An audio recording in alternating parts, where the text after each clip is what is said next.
안녕하세요. 오늘도 사금의 시간 함께 해주셔서 감사합니다. 오늘은 예레미야 52장입니다.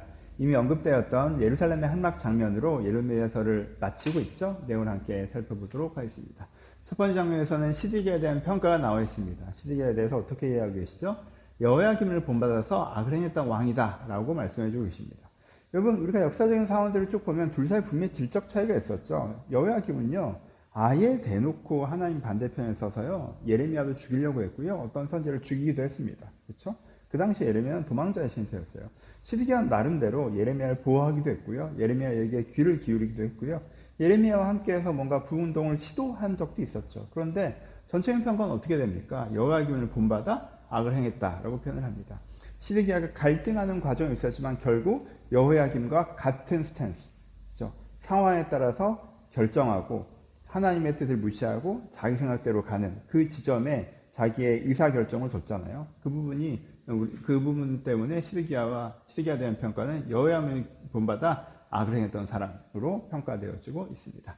그래서 두 번째 단락에서는 시드기야 몰락 장면을 말씀해주고 계시죠. 예루살렘 성이 함락됩니다. 그리고 비참한 결과가 있죠. 도망가다가 잡히고, 그리고 아들이 죽고, 눈이 뽑히고, 그리고 감옥에서 평생 자기의 여생을 마무리하게 됩니다. 시드기야에게 분명히 다른 기회가 있었죠. 그렇죠?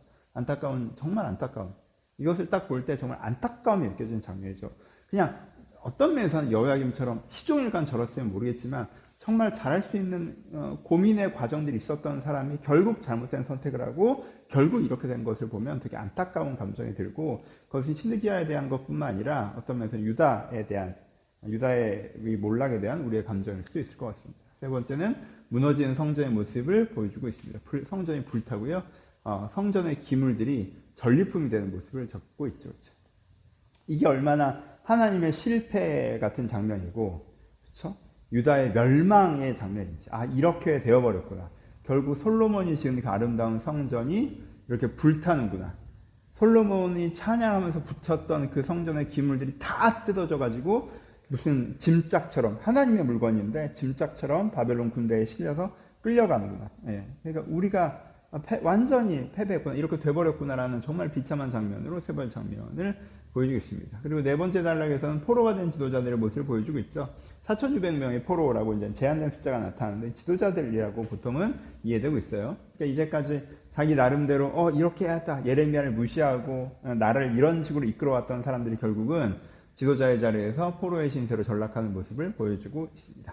그리고 마지막으로 여호야김의 복권 장면으로 예레미야서를 마무리하고 있죠. 그래서 이제 후대에 기록되었다는 것을 알 수가 있는데, 여호야김은 감옥에서 나와서 석방 자유를 얻고요. 그리고 이제는 왕의 식탁에 참여했다라고 해서 한 중요한 위치에 있는 사람으로서 존중받는 위치로 회복되는 모습을 보여주죠. 그래서 여호야김의 복권이 물론 그냥 정책 의미인 거지만 바벨론에 끌려간 유다에게 새로운 출발이 있음에 대한 어떤 시적 암시처럼 다섯 번째 단락으로 표현되어지고 있습니다. 이미 여러분들 알고 계신 내용이지만 예레미야서는 구조적으로 이 장면을 책의 가장 마지막에 배치해서 마무리하고 있습니다. 그것을 통해서 우리가 예레미야서로 깊이 묵상해야 될 것들을 다시 묵상하게 하시는 것이죠. 함께 적용해 보도록 하겠습니다. 이걸 읽으면서 우리가 느껴야 되는, 이 예레미야서를 읽으면서 예레미야서 52장을 읽었다면서 느껴야 되는 우리의 감정은 뭐예요? 안타까움이에요. 그 많았던 기회를 놓치고 결국 이렇게 돼버린 것에 대한, 그렇죠? 그 많은 설교들이 있었고 그 많은 기회가 있었는데, 어떤 면에서 이렇게까지 되지 않을 기회가 바로 전날까지 있었는데 그 많은 기회를 다 놓치고 이렇게 된 거에 대한 안타까움을 우리가 느껴야 되는 게 어떤 면에서는 여기서 굉장히 중요한 적용이라고 합니다. 그리고 그 안타까움을 어디로 가져가야 돼요? 나 자신에게로 가져가야죠. 난 이렇게 어리석고 완고하게 기회들 낭비하지 않아야겠다. 이런 안타까운 일이 내 삶에 벌어지면 안 되겠구나 라는 것으로, 내가 마음을 부드럽게 하고 그 많은 기회를 낭비하는 게 아니라 지금 나에게 주어진 기회를 선택해야겠구나 라는 묵상을 해볼 수 있을 것 같습니다. 그리고 두 번째는 끝이라는 시작. 예레미야서 전체는 되게 어두운 톤으로 깔렸지만 분명히 거기에 바벨론은 포로들을 향한 새 언약의 메시지를 계속 던져지죠.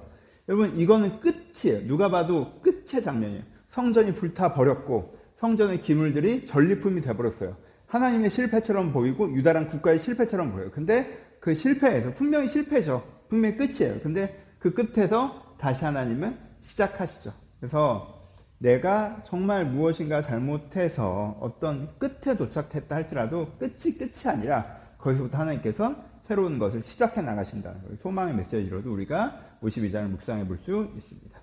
세 번째, 네 번째는 간단하게 얘기하면 포로가 된 지도자들을 보면서 심판의 무게에 대해서 이 사람들이 계속 예레미야를 무시하고 자기 생각들이 맞다고 하고 하지만 결국은 어떻게 됩니까? 그렇죠? 내가 맞다고 계속 자신감을 갖는다고 해결되는 게 아니죠. 그래서 하나님의 반대편에 서는 게 결국 어떤 심판에 이르는지 우리가 하나님 앞에 겸손해야 되는 부분들을 이렇게 이 사람들을 통해서 생각해 볼 수 있습니다. 그리고 시드기야를 볼 때는 시드기야는 평가죠. 절대평가와 상대평가. 내가 여호야김보다는 낫잖아. 그게 큰 의미가 없죠. 내가 그래도 이런 것들을 해보려고 접근까지는 했었어. 그러면 다른 사람에 비해서 상대적으로 아니 어떤 면에서 우리가 하나님 앞에 절대평가잖아요.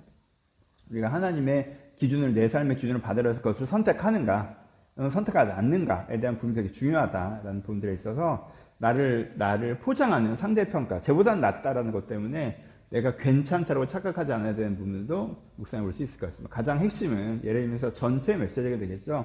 하나님께서 오늘 주시는 회개의 기회, 은혜의 기회, 우리가 무시하고 지나가는 게 얼마나 무서운 일인지, 그 많은 기회들을 내가 그냥 놓치고, 그렇지, 하나님 항상 그런 얘기 하시지 뭐, 라고 그걸 잔소리처럼 듣는 게 얼마나 안타까운 일인지. 그래서 내가 마음을 부드럽게 하고, 오늘 하나님의 말씀에 내가 반응하고 순종해야겠다고 생각해 보셨으면 좋겠고, 설령 내가 잘못된 선택으로 어떤 끝이라고 생각하는 점에 서 있다 할지라도, 거기서부터 하시는 하나님의 일에 내가 동참해야겠다라는 부분들을 예레미야서를 보면서 함께 묵상해 보셨으면 좋겠습니다. 너무나 사랑스럽고 매력있고 의미 있는 책 함께 볼 수 있어서 굉장히 즐거웠습니다. 예레미야서 끝나지만 이 책이 여러분 마음에 깊게 남아서 여러분 신앙과 삶을 이해하는 좋은 토대가 되었으면 좋겠다라고 생각합니다. 감사합니다.